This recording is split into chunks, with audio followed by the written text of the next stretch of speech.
Maranata familia, y bienvenidos a nuestra última presentación de este seminario Descubriendo el Apocalipsis, tu vida nunca será igual. Gloria a Dios porque hemos tenido un tiempo juntos de estudio de la palabra, 32 temas que espero que hayan sido de bendición y edificación. Pero este último tema es un tema muy especial y se titula Las llaves del abismo y el milenio de Apocalipsis. Vamos a hacer una palabra de oración antes de comenzar. Padre Santo, te damos gracias por la bendición, por la dirección, por el cuidado, por la protección que has tenido con nosotros durante estos 32 temas. Y ahora, Padre, que vamos a concluir, vamos a ver el glorioso fin y el plan y el destino que tienes para nosotros. Pedimos que tu Espíritu Santo nos dirija, nos lleve y nos conduzca para que podamos aferrarnos cada día más y más a ti. Gracias por la bendición, gracias por tu Espíritu, por tus ángeles que nos acompañan y gracias porque todo es posible en el nombre de Cristo Jesús. Amén. Muy bien, familia. Vamos a dar un pequeño repaso sobre los eventos finales según la profecía bíblica, un bosquejo bien sencillo para ir introduciendo entonces este último tema, quizás para que usted tenga una idea.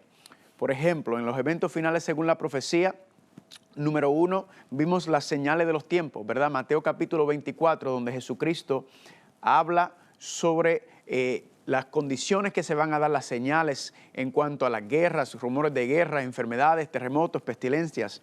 Luego vemos que en el panorama de la profecía bíblica vemos que se levanta el movimiento ecuménico, número 2, ¿verdad? El ecumenismo es, para mi entender, es clave para asegurar, para ver los marcadores proféticos que hay que nos ayudarán a saber cuán cerca están los demás eventos. El movimiento ecuménico, ese movimiento que está uniendo todas las iglesias cristianas, cuando eso se consolide, esa es una gran señal para nosotros saber que luego el próximo paso va a ser la imagen y la marca de la bestia, porque recuerden que a medida que el ecumenismo en las iglesias cristianas se unan junto con el Vaticano, entonces van a querer utilizar el poder civil, el poder político para promover sus intereses, sus deseos y van a implementar entonces leyes cristianas que creen que es lo que va a mejorar las condiciones sociales y el declive y todo lo que moralmente, cómo las cosas han ido decayendo. Luego de la imagen, en la marca de la bestia van unidos, vimos que había un pequeño tiempo de angustia, ¿verdad? Pequeño tiempo de angustia comienza cuando se levanta la marca de la bestia, es la presión y a la misma vez entonces la lluvia tardía, ¿verdad? La lluvia tardía caerá a medida que el pueblo se vaya consagrando, a medida que se vaya levantando la presión, entonces de manera corporativa la iglesia recibirá la lluvia tardía. Luego también vemos el zarandeo, ¿verdad? El zarandeo y el fuerte clamor, la iglesia será sacudida, la iglesia será meneada, como habíamos leído hace unas presentaciones atrás, y el fuerte clamor se dará, ¿verdad? La iglesia será purificada, limpiada y a la misma vez con la lluvia tardía, ese fuerte clamor fuerte frente a la persecución. Luego vimos que entonces viene el decreto de muerte, ¿verdad? Recuerden que las leyes dominicales tienen dos partes. Primera parte es el decreto de guardar el domingo, ¿verdad? Pero luego entonces vendrá un decreto para no guardar el sábado y ese decreto de muerte que se va a dar al final, cuando una vez concluya, cuando termina el sellamiento final, entonces el pueblo de Dios estará completamente sellado y el pueblo del enemigo estará completamente marcado. Y a medida que entonces, cuando se dé ese decreto de muerte, ese decreto final, todo el mundo tomará su decisión, el sellamiento final, y entonces ahí viene el cierre de la gracia. Y con el cierre de la gracia habíamos estudiado que entonces comienzan a caer las 7 plagas postreras, ¿verdad? Y en el proceso de las 7 plagas postreras vimos que está la guerra del Armagedón. La guerra del Armagedón vendrá y dentro vimos entonces que el pequeño tiempo de angustia que se convertirá entonces en la gran tribulación. Todo esto va a estar ocurriendo durante las 7 plagas postreras. Y luego vimos que concluye las 7 plagas postreras, concluye con la venida de Jesucristo, habíamos estudiado, y Cristo en su segunda venida vendrá con gloria y poder, y vimos que a terminar con esa guerra que el enemigo está tratando de llevar a cabo sobre el pueblo de Dios, y ahí mismo también entonces serán levantados los muertos en Cristo, ¿verdad? Los que están vivos serán transformados en un abrir y cerrar de ojos, y luego los que están vivos resucitarán y nos encontraremos con el Señor para siempre. Y ahí entonces con el milenio, la segunda venida comienzo, se marca lo que conocemos como el milenio de Apocalipsis. Ese va a ser nuestro tema de hoy. Y después del milenio, los 1000 años, entonces comienza lo que conocemos como el cielo nuevo y la tierra nueva. Así que vamos primero a empezar con ese evento de la segunda venida que lo habíamos tocado al principio del seminario. Vamos a dar un pequeño repaso. Si recuerdan, Cristo vendrá con los billones y billones y billones de ángeles, ¿verdad?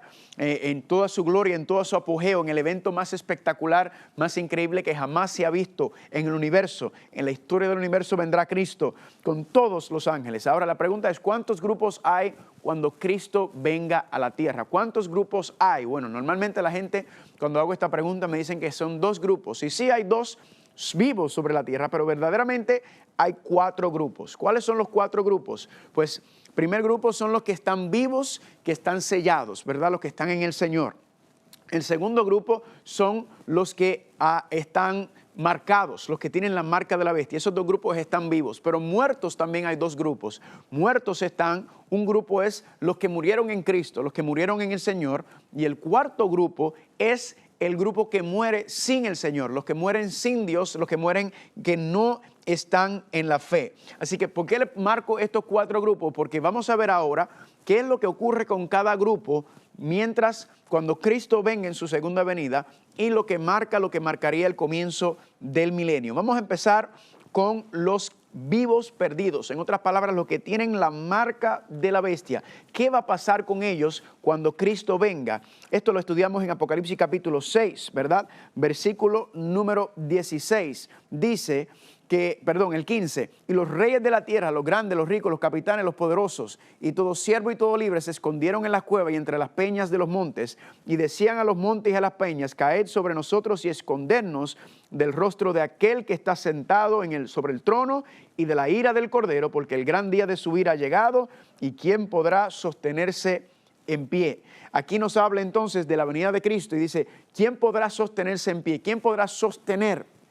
¿Quién podrá estar vivo? ¿Quién podrá sobrevivir a los eventos que las plagas están cayendo, que Cristo venga en toda su gloria y esplendor con todos los ángeles? Y la contestación a esa pregunta de quiénes son los que van a poder sostenerse son los 144,000. La contestación está en el capítulo 7, los que tienen el sello de Dios. Ellos son los que van a poder resistir y van a vivir. Pero ¿qué va a pasar entonces con los que no tienen el sello de Dios, los que no están protegidos, los que no van a poder soportar y aguantar? Pues nos dice Jeremías capítulo 25, versículo 33, y yacerán los muertos del Señor en aquel día desde un extremo en la tierra hasta el otro. No se endecharán, ni se recogerán, ni serán enterrados, sino como estiércol quedarán sobre la faz de la tierra. Aquí vemos, familia, entonces, que los que están vivos van a morir. Los que han visto, como habíamos hablado, las plagas van a ir diezmando a la población, pero ya entonces cuando Cristo aparezca, como dice Apocalipsis capítulo 16, ya esa última gente que sobrevive, que tiene la marca, ya serán completamente destruidos, morirán cuando Cristo venga. Ahora, ¿qué pasará con los justos? Los justos vivos y los justos muertos, ¿verdad? Vayan conmigo, por favor, al libro de Juan. Estamos hablando ahora de los vivos que están sellados y de los vivos muertos. Vamos a hablar de esos 2 grupos. Noten lo que dice Juan capítulo 5, lo dice en el versículo número 28. No se maravillen de esto, porque vendrá ahora cuando todos los que están en los sepulcros, ¿verdad? Los que murieron en el Señor, oirán su voz, y los que hicieron bien saldrán a resurrección ¿de qué? Resurrección de vida, más los que hicieron malo, a resurrección de condenación. Noten que hay 2 resurrecciones y estamos hablando primero de la resurrección de los que murieron en el Señor. Ellos, ¿qué va a pasar? Los que murieron en el Señor, dice aquí que van a resucitar. Noten las 2 resurrecciones y vamos a ver que las 2 resurrecciones están separadas por el periodo de tiempo conocido como el milenio. Los vivos en Cristo están sellados, están protegidos de las plagas y de la venida de Cristo, y luego entonces dice que los que murieron en el Señor, ¿qué va a pasar? Van a resucitar, ¿verdad? Lo habíamos también leído varias veces, pero vamos a leerlo también nuevamente en Primera de Tesalonicenses capítulo 4. Noten lo que dice el versículo número 16, porque el Señor mismo con voz de mando, con voz de arcángel y con trompeta de Dios descenderá del cielo y los muertos en Cristo resucitarán primero. Amén. Luego nosotros los que vivimos, los que hayamos quedado, seremos arrebatados juntamente con ellos en las nubes para recibir al Señor en el aire y así estaremos siempre con el Señor. Noten, familia, que nos dice claramente que los que estemos vivos, cuando vengan los sellados, veremos a los muertos resucitar. Imagínense qué experiencia más increíble va a ser esa para los sellados, que van a ver las plagas caer, van a ver todo el apogeo del odio satánico, van a ver Cristo llegar en gloria y en poder, van a ver todos estos acontecimientos y después a ver a los muertos resucitar. Esa es la primera resurrección, la resurrección de los muertos en el Señor, lo veremos. Y si notan lo que entonces dice Tesalonicenses, Pablo dice que luego seremos arrebatados, ¿verdad? Raptados, no es un rapto invisible, es un rapto glorioso. Y dice claramente que seremos arrebatados, ¿para qué? Juntamente con ellos para encontrarnos con el Señor en el aire y así estaremos siempre con Él. ¿Por qué razón es que Cristo nos vienen a recoger los ángeles y llevarnos a donde Cristo en las nubes? Dice, sencillo, porque recuerden que habíamos dicho que las 7 plagas han caído y esta tierra no puede sostener la vida humana. Esta tierra, todo ha sido destruido, los 6 días de la creación de Génesis fueron acabados y vemos entonces que no hay manera de sobrevivir en este mundo, en esta tierra. La tierra quedará desolada y vacía nuevamente y por eso nos encontraremos con el Señor Jesucristo. ¿En dónde? En las nubes para irnos. ¿Para dónde? Pues familia, ahí viene la promesa de llevarnos a la patria celestial. Pero primero, ¿qué es lo que ocurrirá entonces durante las 7 plagas? Si recuerdan, decía, vamos a leer en Jeremías capítulo 4, versículos 23 al 27. Dice, miré a la tierra, he aquí que estaba asolada y vacía, y a los cielos, y no había en ellos luz. Miré a los montes, y aquí que temblaban, y todos los collados fueron destruidos. Miré y no había hombre y todas las aves del cielo se habían ido. Miré y aquí el campo fértil era un desierto y todas sus ciudades eran asoladas delante del Señor, delante del ardor de su ira, porque así dijo el Señor, toda la tierra será asolada, pero no la destruiré del todo. Noten y recuerden que habíamos estudiado que Dios no va a destruir la tierra, Dios lo que destruye es la superficie de la tierra. ¿Por qué razón? Porque Dios va a hacer un cielo nuevo y una tierra nueva. Entonces, vemos que las plagas van a deshacer, la tierra quedará como en un estado vacío y abismal. Si recuerden, habíamos leído en Génesis capítulo 1, versículo 2, donde dice, y la tierra estaba desolada, desadornada y vacía, y las tinieblas estaban sobre la faz del abismo. Es importante. Los muertos en el Señor resucitan. Los que están vivos en el Señor, los sellados, también transformados, juntos somos arrebatados para encontrarnos con el Señor en el aire. Los que están sobre la tierra, los que tienen la marca de la bestia, mueren. Pero ¿qué ocurre? La tierra, cuando terminen de caer las plagas y termina la destrucción, dice Génesis capítulo 1 que la tierra era un abismo antes de crear, lo que significa que si las plagas van a deshacer los 6 días de la creación, la tierra regresa a su estado abismal, desolado y vacío. Entonces la explicación es que la tierra es un abismo. Todo esto es sumamente importante. Ahora la pregunta es, ya sabemos que los muertos en el Señor resucitan y son llevados. Ya sabemos que los vivos sellados son también llevados, protegidos. Los muertos, los vivos que tenían la marca de la bestia mueren y el otro grupo eran los que están muertos, pero murieron sin el Señor. ¿Qué pasa con ellos? Nada sucede con ellos, ¿verdad? Básicamente hay una resurrección especial en donde aquellos que participaron de la muerte, de la crucifixión y la tortura de Cristo, ellos, ¿verdad?, tendrán una resurrección especial donde Cristo le había dicho en Mateo capítulo 26 que lo iban a ver venir en gloria, pero ellos vuelven a morir, ¿verdad? Pero la gran mayoría de los que murieron, aparte de ese grupo que participó de la pasión de Cristo, la gran mayoría quedan muertos, quedan enterrados, no se levantan. Ahora, hay otro grupo que está sobre la tierra, aparte de esos 4 grupos que mencionamos, y ese grupo es Satanás y sus ángeles. Y la pregunta es, ¿qué pasará, qué ocurrirá con Satanás y sus ángeles cuando Cristo venga en su segunda venida después que las plagas hayan caído? Vayan conmigo, por favor, a Apocalipsis capítulo 20, vamos a verlo. Apocalipsis capítulo 20, versículo número 1. Apocalipsis capítulo 20, versículo número 1 dice, y vi un ángel que descendía del cielo con la llave del abismo y una gran cadena en la mano, y prendió al dragón, la serpiente antigua que es el diablo y Satanás, y lo ató ¿por cuánto tiempo? Por 1000 años. Y lo arrojó al abismo. Noten que vuelve a mencionar el concepto del abismo. Y lo encerró y puso su sello sobre él, para que no engañase más a las naciones hasta que fuesen cumplidos 1000 años. Y después de esto debe ser desatado por un poco de tiempo.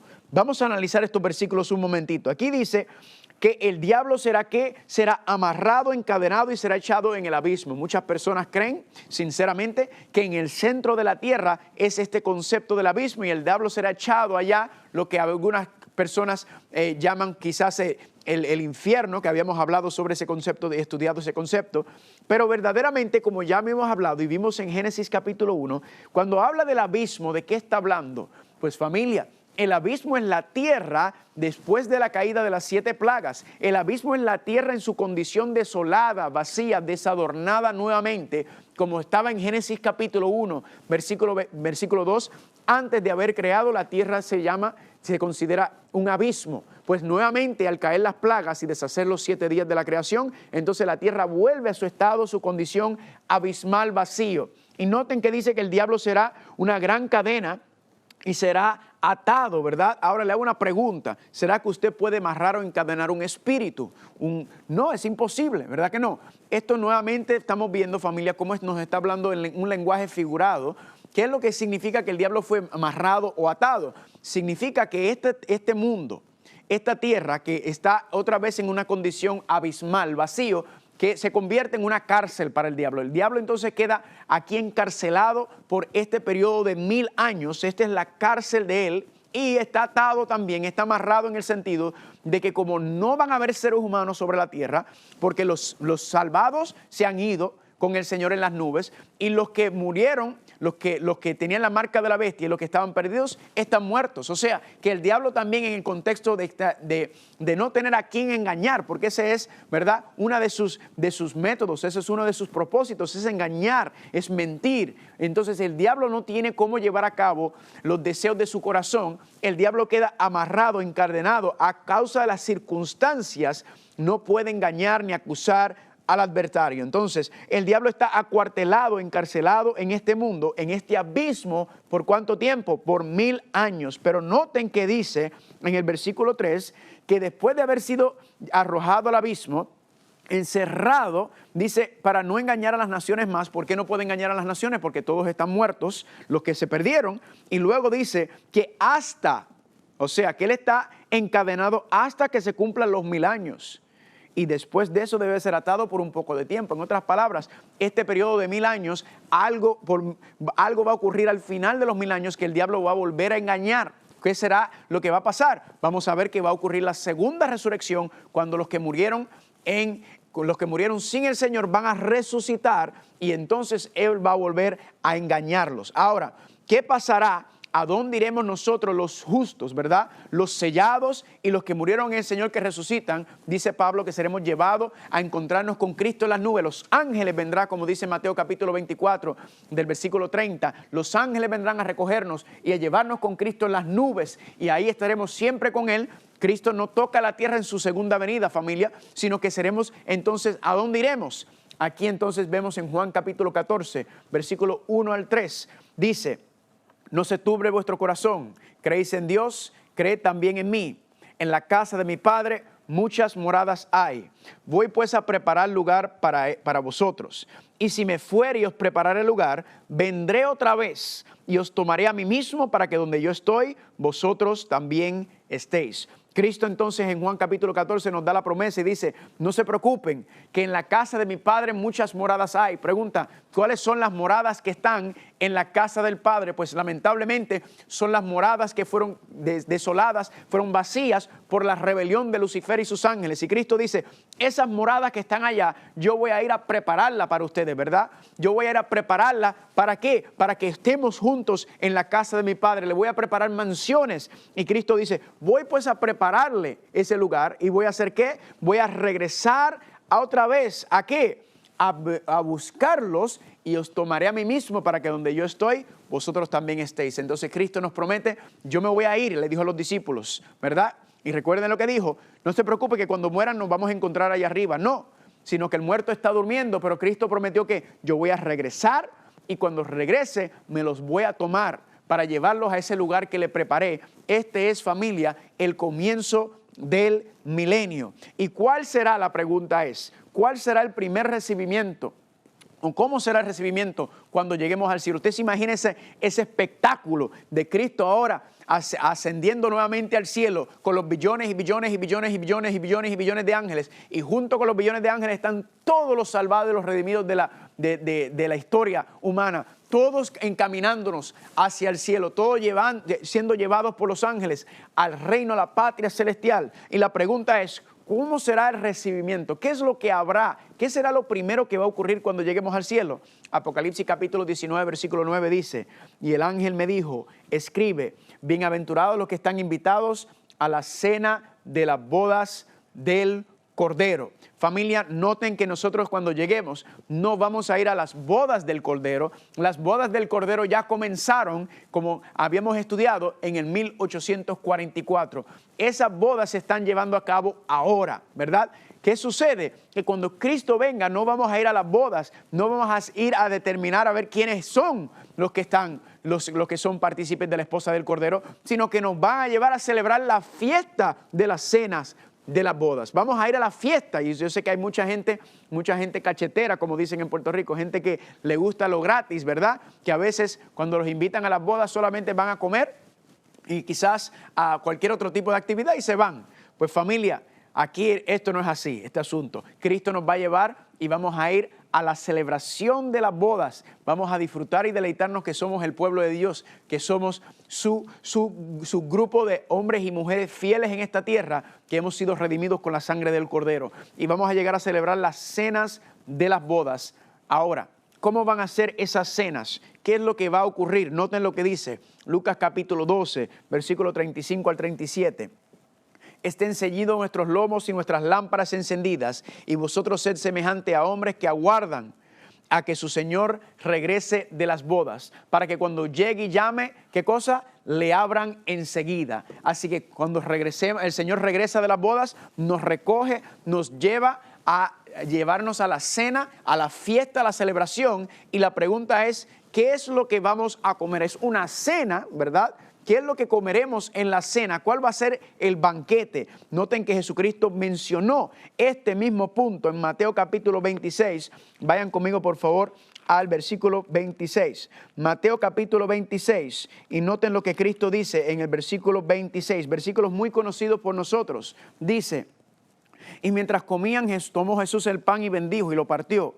Y dio a sus discípulos y dijo, tomad, comed, este es mi cuerpo. Y tomando la copa y habiendo dado gracias, le dio, diciendo, bebed de ella todos, porque esta es mi sangre del nuevo pacto, que por muchos es derramada para remisión de los pecados. Y aquí está la clave en el versículo 29.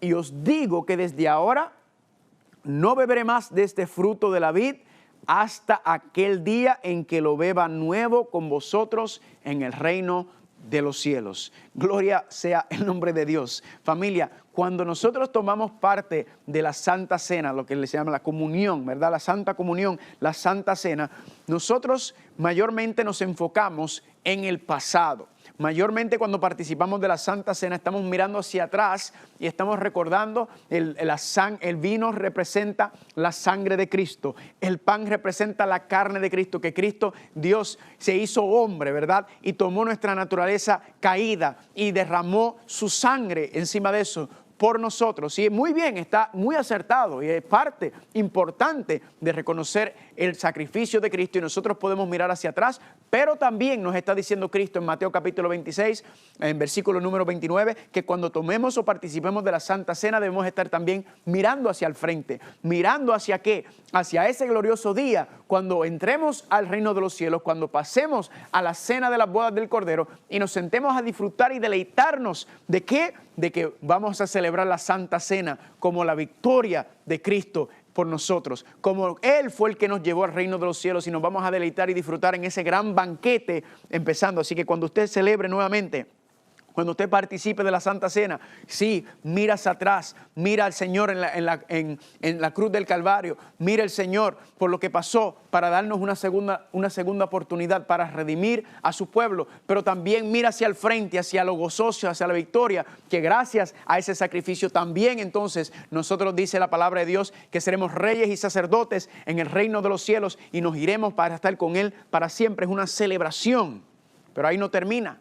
Porque noten lo que dice Lucas capítulo 12, el final del versículo 35 al 37. Bienaventurados aquellos siervos a los cuales su Señor, cuando venga, halle que velando.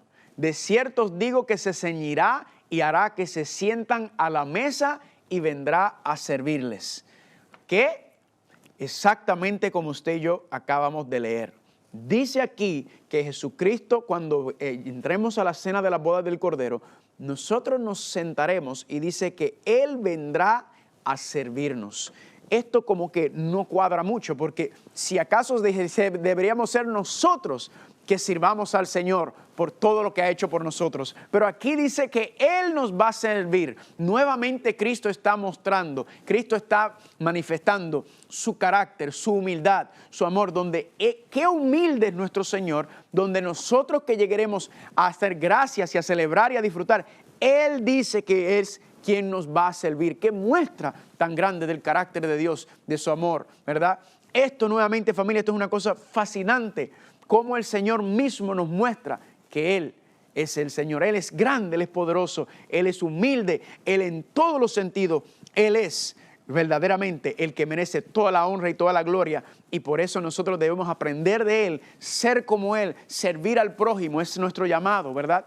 Es el propósito que Cristo nos vino a hacer, no solamente a redimirnos, no solamente a darnos la victoria, sino también a mostrarnos, a dar ejemplo de cómo debemos vivir nuestra humildad. Y por eso Él dice, el que se cree más grande, ¿será qué?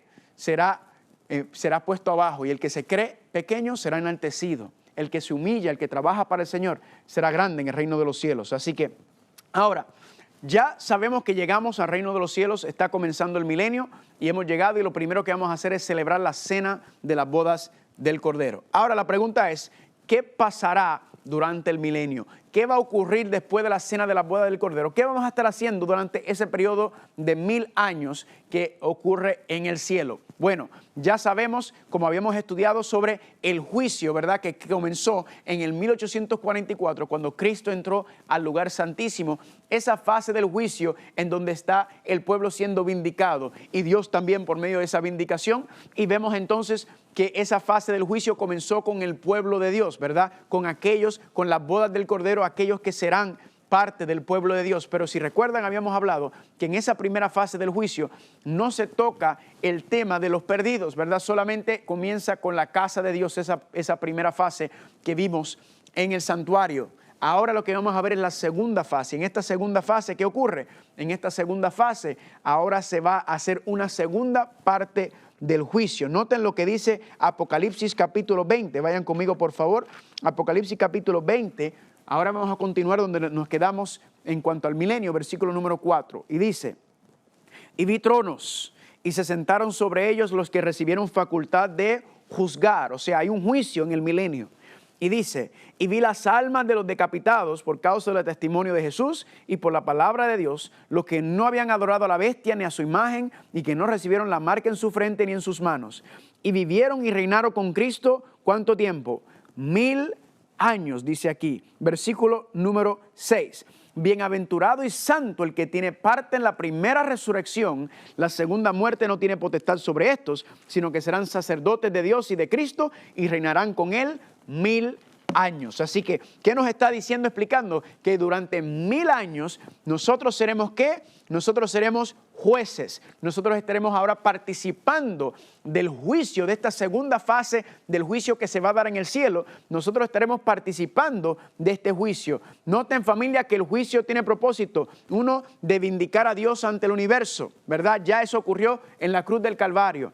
Dos, Dios fue vindicado ante nosotros en el santuario celestial durante ese durante esos 1000 años, desde el 1844 fue esa primera parte y este milenio ahora compone esa segunda parte también en donde juntos, ¿verdad? Nosotros viendo la vindicación del pueblo de Dios, también entonces Dios será vindicado y luego veremos la última fase donde Dios será vindicado incluso ante los perdidos. Eso va a ser después del milenio. Noten lo que dice Daniel capítulo 7, versículo 22, dice, hasta que vino el anciano de días y se le dio el juicio a los santos del Altísimo. Y llegó el tiempo y los santos recibieron el reino y poseerán el reino hasta el siglo, eternamente y para siempre, ¿verdad? Aquí entonces el juicio se le da a los santos, el juicio entonces somos partícipes de este santo. Noten lo que de ese juicio, noten lo que dice Lucas capítulo 22, versículos 29 y 30. Yo pues os asigno un reino, como mi Padre me lo asignó a mí,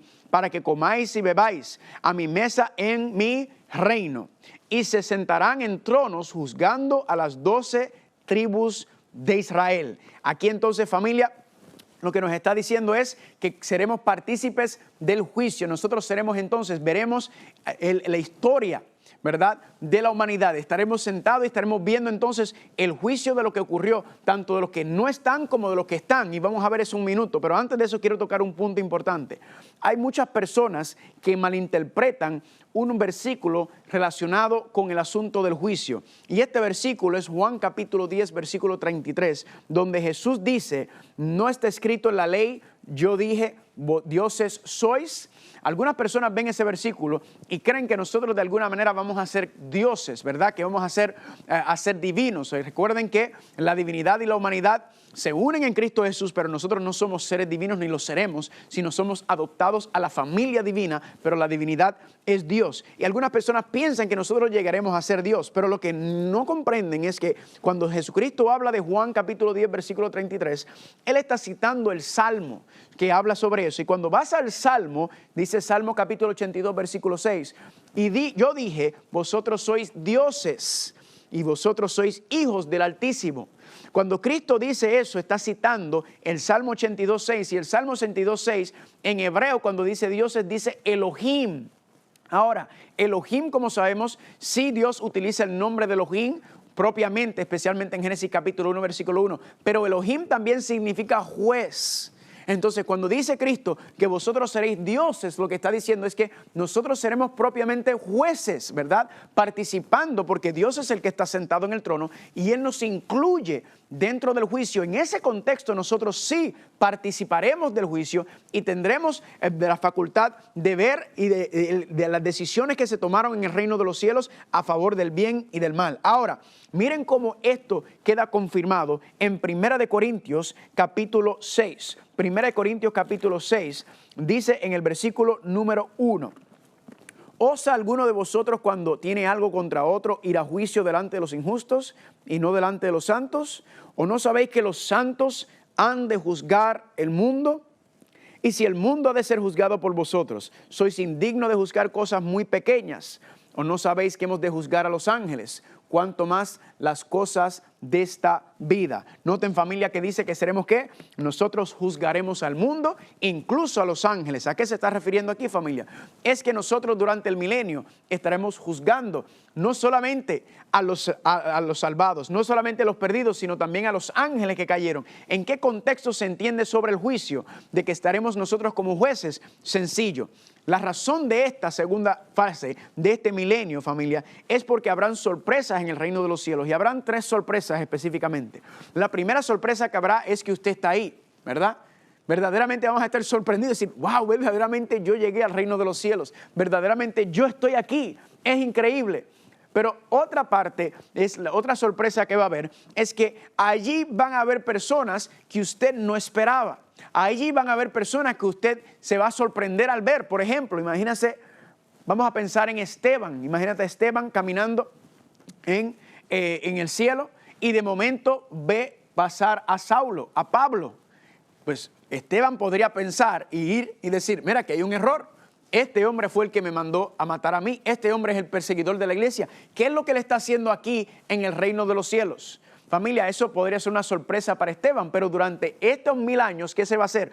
Se le va a mostrar el libro de la vida de Pablo, ¿verdad? Vamos a ver la vida de Pablo. Esteban lo va a ver y va a confirmar que aunque Pablo sí fue un perseguidor, aunque sí fue un sinvergüenza anteriormente, aunque sí hizo lo que hizo, se arrepintió, tuvo un encuentro con el Señor y se va a ver en el libro de la vida de Pablo. Y Esteban entonces va a decir, gloria a Dios, se podría dudar, ¿verdad?, de la justicia de Dios en un caso así. Por eso durante este milenio el carácter de Dios queda vindicado nuevamente ante nosotros. ¿Por qué? Porque podríamos dudar de que fulano de tal o fulana de tal esté en el reino de los cielos cuando por nuestra experiencia humana, pero ahí vemos la justicia de Dios, la transparencia de Dios, donde Él muestra y abre todas las evidencias, todos los libros, para nosotros entender que los que están porque verdaderamente aceptaron al Señor Jesucristo. Y contrario también, otra sorpresa, ¿verdad?, podría ser que muchas personas pensarían que me van a ver a mí, por ejemplo, y van a pensar, ¿y dónde está Carlitos? Carlitos no lo veo aquí, Carlitos que predicaba, él que iba y daba seminarios, él que iba y ministraba, ¿dónde está él?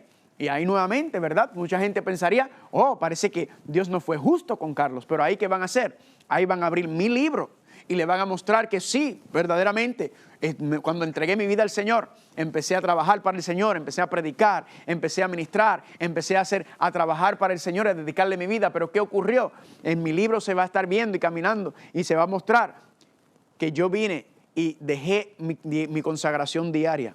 Dejé mi relación íntima diaria con el Señor. ¿Y qué pasó?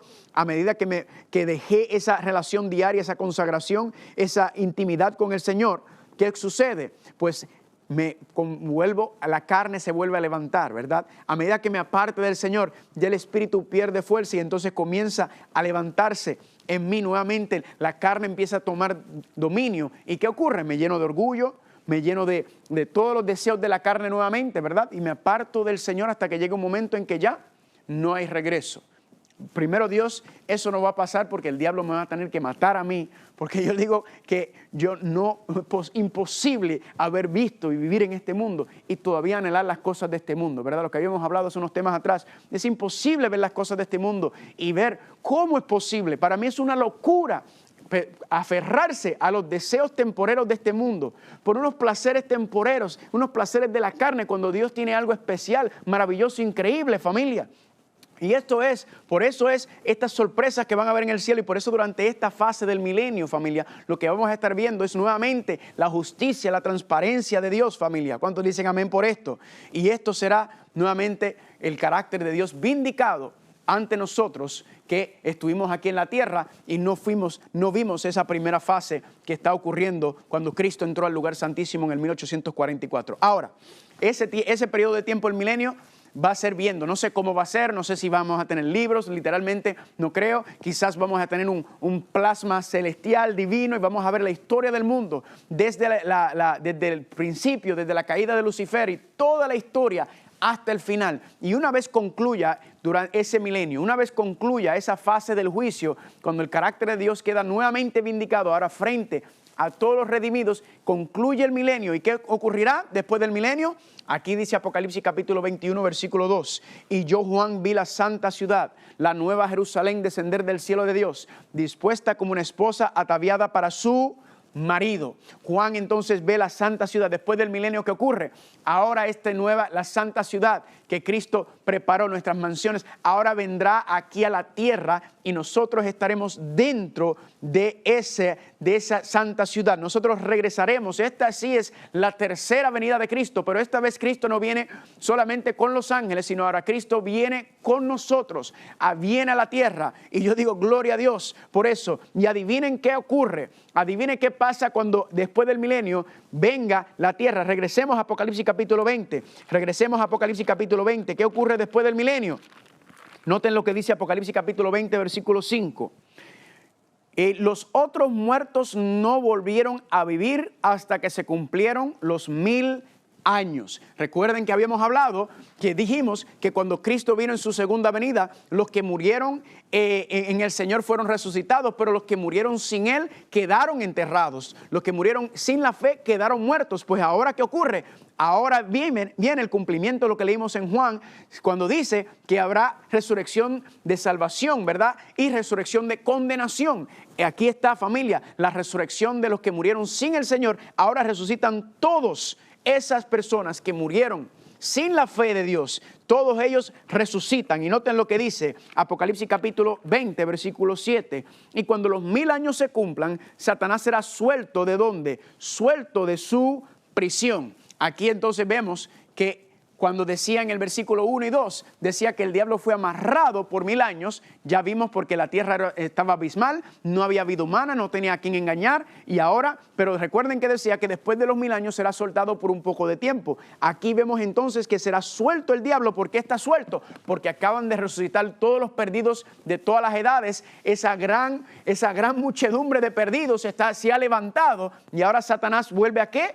Vuelve a engañarlos. Noten lo que dice el versículo 8. Y saldrá a engañar a las naciones que están en los 4 ángulos de la tierra, a Gog y a Magog, a fin de reunirlos para la batalla, del número de los cuales es como la arena del mar. Y dice, y subieron sobre la anchura de la tierra y rodearon el campamento de los santos y la ciudad amada. Noten que el diablo los vuelve a engañar, ¿verdad? Haciendo referencia a Gog y Magog, que son enemigos de Dios. Nuevamente Juan, citando, ¿verdad?, eventos, personajes del pasado, ahora le está dando un cumplimiento espiritual, en el sentido de un señalamiento espiritual. Entonces ahora Gog y Magog representan todos los perdidos que se han levantado. ¿Qué están haciendo? El diablo los vuelve a engañar. Noten que quieren ir otra vez a batalla. Y dice, ahora, ¿qué? Ahora podemos tomar esta ciudad. Es el gran engaño. El diablo dice, mira cuántos somos ahora. Ahora sí que esa ciudad, ellos viendo el esplendor y la gloria de la santa ciudad de Dios, ellos creen que podrán ¿qué? Que podrán tomar la ciudad, y son engañados nuevamente y suben, dice ellos, ¿a qué? A tomar parte de ese engaño para tratar de arrebatar la ciudad de Dios. Pero noten lo que dice en Apocalipsis capítulo 20, versículo 11. Y vi un gran trono blanco y el que estaba sentado en él, y delante del cual huyeron la tierra y el cielo, y ningún lugar se encontró para ellos. Y vi a los muertos, grandes y pequeños, de pie ante Dios, y los libros fueron abiertos, y otro libro fue abierto, el cual es el libro de la vida, y fueron juzgados los muertos por las cosas que estaban escritas en los libros, según sus obras. Familia, cuando toda esta multitud que el diablo logra engañar de todos los perdidos trata de tomar la ciudad nuevamente, en ese momento, familia, dice que se ve el trono, ¿verdad? El gran trono blanco. Y entonces, familia, lo que representa es que las ciudades las puertas de la ciudad abren y Cristo sale de la santa ciudad y camina, se ve entre medio de ellos, familia. Y dice que los libros fueron abiertos. Cuando ellos ven a Cristo, se les va a mostrar la razón por la cual no están dentro de la ciudad. Van a ver a Cristo, en sus ojos van a ver. Ellos les va a mostrar su vida y les va a mostrar la razón por la cual no están adentro. Este último intento del diablo de usurpar el reino de los cielos se va a ver fracasado ante Cristo, mostrarle a todos ellos su majestad. Van a ver su justicia, van a ver que Él le dio oportunidad a cada ser humano de ser salvos. Y cara a cara van a ver ¿por qué no están dentro de la ciudad? ¿Por qué? Porque han rechazado la salvación. Van a ver exactamente por qué no pueden participar de la gloriosa esperanza que Dios nos había dado aquí en la tierra. Lo van a ver en carne viva. ¿Por qué? Porque han rechazado la salvación en Cristo Jesús. Y en ese momento, que es la última vindicación del carácter de Dios en el contexto de los perdidos, ellos entonces van a ¿qué? Van a ver sus vidas, y dice Filipenses capítulo 2, versículos 10 y 11. Para que en el nombre de Jesús se doble toda rodilla de los que están ¿en dónde? En los cielos, en la tierra y debajo de la tierra. Esos son los que estaban muertos, y toda lengua confiese que Jesucristo es el Señor, para gloria de Dios. Familia, Dios es vindicado nuevamente ante todos los perdidos. Todos los perdidos doblarán rodilla y van a ver que Dios es justo, que Cristo fue bueno, que Cristo fue fiel con ellos, que le dio una oportunidad y que cada uno rechazó la salvación, y van a reconocer que Jesucristo es el Señor. Ahora, no es un arrepentimiento genuino, es un remordimiento verdaderamente, ¿verdad? Están ellos así, confiesan que es el Señor, pero verdaderamente sabemos que no es un arrepentimiento, sino que simplemente es que están así por causa de las consecuencias de lo que ellos están viviendo y experimentando en ese momento. Pero aún así reconocen que Cristo fue justo, ¿verdad? Aún así reconocen que Dios fue justo. Y luego, familia, ¿qué ocurre eso? ¿verdad? Dice la segunda parte de Apocalipsis capítulo 20, versículo 9. La primera parte dice que subieron sobre la anchura de la tierra y rodearon el campamento de los santos y la ciudad amada. Ahí es donde ocurre esta escena, donde ellos ven sus vidas, donde entonces ven la evidencia de por qué no están adentro. Pero luego dice en el mismo versículo 9, y de Dios descendió fuego del cielo y los consumió. Entonces en ese momento, familia, cuando ya todos han confesado, cuando todos han reconocido la justicia de Dios, entonces, familia, lamentablemente caerá ¿qué? Fuego del cielo. Apocalipsis 29 dice, y subieron sobre, Mateo 25, versículos 41 y 46 dice, apartaos de mí, dijo Cristo, malditos al fuego eterno preparado para el diablo y sus ángeles. Irán estos al castigo eterno y los justos a la vida eterna. Noten que el lago de fuego no fue preparado para el diablo, para los perdidos, para la humanidad. Fue preparado para el diablo y sus ángeles. Pero ¿qué ocurre? Que los seres humanos que han decidido seguir a tradición, seguir al ser humano, poner su esperanza y su fe en un hombre y seguir las cosas de este mundo, seguir los deseos de la carne, lamentablemente han tomado y se han ido del lado del enemigo y tendrán que pagar también, como dice aquí, el fuego, el cielo que cae y la superficie de la tierra, familia, ¿se convierte en qué? Se convierte en un lago de fuego. Si recuerdan en Génesis capítulo 1, la tierra era como que estaba cubierto por agua. Ahora nos está diciendo en Apocalipsis capítulo 21, capítulo 20, que la tierra será cubierta, ¿por qué? Ahora será un lago de fuego, ¿verdad? Y ese lago de fuego, ¿qué va a hacer? Lamentablemente, familia, ese lago de fuego lo que va a hacer es acabar y destruir con todo. Noten lo que dice el Salmo capítulo 92, versículo 7. Cuando brotan los impíos como la hierba y florecen todos los que hacen iniquidad, es para ser destruidos eternamente. ¿Quiénes son los que brotan? ¿Verdad? Los que brotan, está hablando de la segunda resurrección. Brotan los impíos para hacer ¿qué? Para ser destruidos eternamente, familia. Algo increíble va a haber la escena. Claro, los que están dentro de la ciudad están protegidos, están cuidados. Veremos, familia, esta escena y ver cómo los perdidos serán destruidos, acabados. ¿Por qué?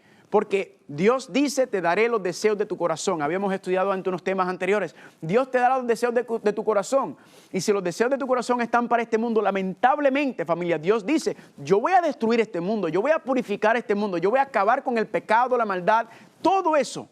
Pero si los deseos de tu corazón están para este mundo y los deseos de la carne y estas cosas del mundo, lamentablemente serás destruido, no porque Dios quiere, sino porque Dios quiere la salvación para todos. Dios ha provisto la salvación para cada ser humano, pero el ser humano ha tomado la decisión de preferir este mundo. Y cuando entonces Dios consuma, destruye, acaba con este mundo, lamentablemente, familia, aquellas personas que han anhelado el mundo serán también destruidos con él, habiendo tenido la oportunidad de estar dentro de la santa ciudad. Noten cómo dice el Salmo capítulo 11, versículos 6 y 7.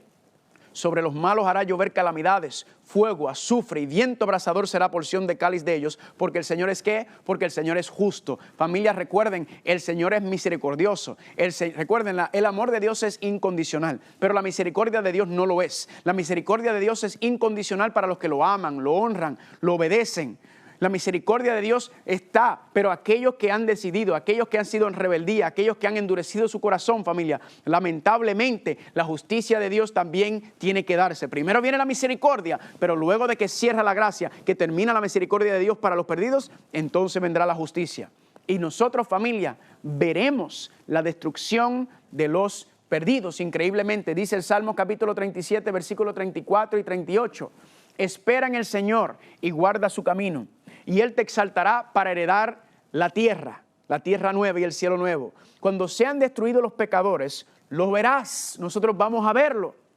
Y los transgresores serán todas a una destruidas, la posteridad de los impíos será extinguidas. La promesa es que serán destruidos, acabados, y nosotros lo vamos a ver. Noten lo que dice Apocalipsis capítulo 20, versículo número 14 y 15. La muerte y el Hades fueron lanzados al lago de fuego. Esta es la segunda muerte. Y el que no se halló escrito en el libro de la vida fue lanzado al lago de fuego. Dice también Apocalipsis 21, 8. Pero los cobardes, los incrédulos, los abominables, los homicidas, los fornicarios, los hechiceros, los idólatras y todos los mentirosos tendrán su parte en el lago que arde con fuego y azufre, que es la segunda muerte. Noten, familia, que también dentro de la ciudad Van a haber cobardes, incrédulos, abominables, homicidas, fornicarios, hechiceros, idólatras y mentirosos, pero arrepentidos, ¿verdad? Porque todos somos pecadores, todos hemos pecado y hemos quedado destituidos de la gloria de Dios, pero por medio de los méritos de Cristo Jesús hemos sido restaurados nuevamente a la imagen y semejanza de Dios. Él, gracias a su intercesión, a su sacrificio como cordero, a su intercesión como nuestro sacerdote,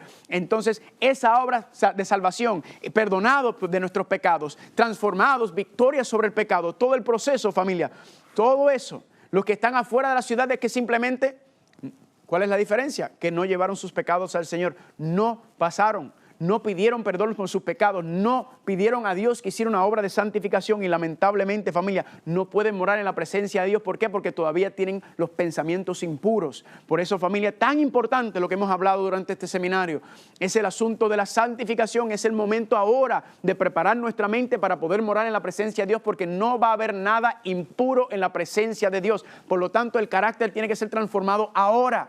El cuerpo lo será cuando Cristo venga, pero el carácter, familia, ese proceso de prepararnos para poder morar en la presencia de Dios, esa purificación tiene que ocurrir ahora. Y dice Nahum capítulo 1 versículo 9, que la aflicción no se levantará dos veces. Gloria a Dios, familia, porque la promesa es que nunca más la aflicción, el pecado, la maldad, el enemigo nunca más se levantará. Cuando el lago de fuego destruye y acabe con todo los perdidos, cuando ya no quede ni el Hades ni nada, no quede vestigios de nada. El único evidencia, el único remanente, lo único que va a quedar en muestra del sufrimiento y de todo lo que quedó aquí van a ser las manos, los pies, el costado y la frente de Cristo Jesús, que los llevará por el resto de la eternidad como recordatorio de su amor, de su entrega, de todo lo que Él ha hecho por nosotros. Y cuando entonces todo se ha destruido, cuando todo se ha acabado, el lago de fuego consume y destruye a todos y los perdidos ya no existan más, entonces, familia, adivinen qué va a pasar. Apocalipsis capítulo 21 versículo 1, dice Juan, y vi un cielo nuevo y una tierra nueva, porque el primer cielo y la primera tierra pasaron y el mar ya no existía más. Gloria a Dios, familia. Entonces, ¿qué va a hacer Cristo? Yo me imagino nosotros en la ciudad, nosotros viendo estas escenas, ¿verdad? Momentos dolorosos, difíciles, pero sabemos que Dios es justo y fue bueno y le dio una oportunidad a cada persona. Y toda persona que no está en la ciudad no es porque Dios no lo quiso, sino porque esa persona no lo aceptó. Y después de ese sufrimiento, ese dolor, familia, entonces vamos a ver qué cosa. Vamos a ver a Cristo crear nuevamente. ¿Cuánto tiempo durará? Pues me imagino que serán 6 días también, ¿verdad? La Biblia no especifica cuántos días, pero me imagino que nosotros sentados todos en las paredes de la santa ciudad, viendo a Cristo, ¿verdad? Sea la luz, ¿verdad? Sea el firmamento. Vamos a ver todo este espectáculo de la creación nuevamente, familia. Vamos a verlo, ¿verdad? Y dice claramente, familia, en 1 Corintios capítulo 2, versículo 9, antes bien como está escrito, cosas que ojo no vio, ni oído yo, ni han subido en corazón de hombre, son las que Dios ha preparado para los que le aman. Lo que Dios va a hacer cuando Cristo recrea esta tierra, este cielo nuevo y esta tierra nueva nuevamente, ¿qué va a ocurrir, familia? Cosas que ningún ojo ha visto, ni oído escuchado, ni mente ha concebido. Significa que lo que va a crear Cristo después de la destrucción de la superficie de la tierra va a ser mejor que lo que Adán y Eva vieron. ¿Por qué? Porque ellos vieron la creación en su estado original. Dice que lo que nadie, ningún ojo ha visto jamás, 1000 veces mejor, podemos decir que será el cielo nuevo y la tierra nueva. Y yo digo, gloria a Dios por eso, familia. Ya no existirá más maldad, más violencia, más egoísmo, guerras, suicidios. Nada más es la promesa que tiene. ¿Y cuál será el menú en este cielo nuevo y en esta tierra, familia? ¿Cuál será el menú? Pues, familia, el menú divino, el menú celestial que habíamos hablado, ¿verdad? Esa vegetación, esa alimentación original volverá a ser nuestra alimentación por el resto de la eternidad. Así que si usted todavía no se ha puesto en línea con el menú divino, yo le exhorto que le pida al Señor que lo ayude a hacer esos cambios en su vida. ¿Por qué? Porque en el reino de los cielos no va a haber McDonald's, en el reino de los cielos no va a haber pollo frito, en el reino de los cielos no va a haber nada de eso, familia. Así que ahora es el momento de preparar nuestro paladar también para las cosas espirituales. Y la pregunta que a veces la gente se hace, ¿qué estaremos haciendo por el resto de la eternidad? ¿Verdad? ¿Qué estaremos haciendo después que termine el milenio, después que termina todo y Dios se recrea todo, el cielo nuevo y la tierra nueva? ¿Qué estaremos haciendo? Pues, familia, seremos turistas universales, ya no estaremos limitados, acuartelados a este mundo, podremos explorar el infinito universo. Y si entráramos científicamente, el universo, familia, los científicos dicen que es infinito, ellos ni saben cuánto hay, billones y billones y billones y billones y billones y billones y billones de galaxias, de constelación de galaxias. O sea, el universo infinito, Dios volverá y empezará a crear, a seguir creando, el universo se ampliará y nosotros estaremos explorando el universo por el resto de la eternidad. Y a veces nos creemos muy grandes porque vamos a vacacionar a Francia o porque vamos a vacacionar a Hawái, nos creemos que esa es la gran vida, familia. Eso no será nada con lo que podremos ver por el resto de la eternidad. Pero por 6 días, familia, estaremos explorando el universo. Pero en el séptimo día, adivine qué va a ocurrir. Isaías capítulo 66, versículos 22 y 23 dice: porque como los cielos nuevos y la tierra nueva que yo hago permanecerán delante de mí, dice el Señor, y de mes en mes, ¿verdad? El árbol de la vida cada mes da el fruto nuevo. Y de sábado en sábado vendrán todos a adorar delante de mí. Por 6 días, familia, estaremos disfrutando y deleitándonos de todas las maravillas que Dios ha creado para nosotros. El universo infinito estará a nuestros pies, será nuestro patio. Pero cada séptimo día, como estamos haciendo ahora, regresaremos aquí a la tierra, a la sede del reino celestial. ¿Para qué? Para tener un culto de adoración, para darle gracias a Cristo, para alabarlo y glorificarlo. ¿Por qué? Porque nos ha redimido, porque nos ha santificado, porque nos glorifica, familia, por toda la obra que hizo, porque nos ha creado. Todos seremos gloria y honra y alabaremos al Cordero, al Padre, al Espíritu Santo, dándole gloria por todo lo que ha hecho por nosotros cada séptimo día. Así que por eso le digo, póngase en línea ahora con el reino de los cielos, en la alimentación, en el sábado, en todas las cosas que Dios nos está llamando, familia. Pero ¿sabes cuál va a ser la mejor parte del reino de los cielos? ¿Verdad? Glorioso será esos cultos divinos cada sábado. Pero la mejor parte va a ser ¿qué? Apocalipsis capítulo 21. Versículo 3, y oí una gran voz del cielo que decía: aquí el tabernáculo de Dios con los hombres, y Él morará con ellos, y ellos serán su pueblo, y Dios mismo estará con ellos como su Dios. Familia, ya el pecado que nos separó de Dios ya ha sido resuelto, regresamos y somos restaurados nuevamente, plenamente, totalmente y completamente a la presencia de Dios, vestidos nuevamente de su gloria, de su carácter, familia, y tendremos una comunión íntima, cara a cara, dice Apocalipsis capítulo 22, con nuestro Dios, con el Padre, con el Hijo, con el Espíritu Santo, familia.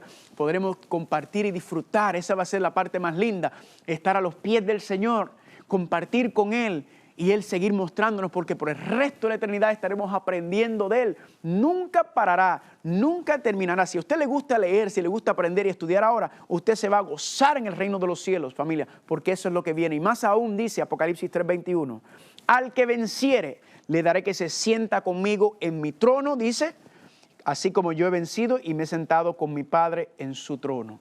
Nosotros, familia, hemos sido adoptados a la familia divina por medio de Cristo Jesús, y nosotros entonces somos ahora los hijos, los príncipes y princesas del reino celestial, familia.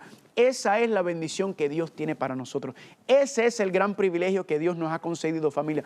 Esto es lo que Dios quiere, pero eso es una decisión personal diaria que usted tiene que hacer, de tomar la decisión de decir: yo quiero darle una oportunidad a Dios, yo prefiero darle esa oportunidad al Señor por lo que está pasando en este mundo, los dolores, las dificultades, los problemas.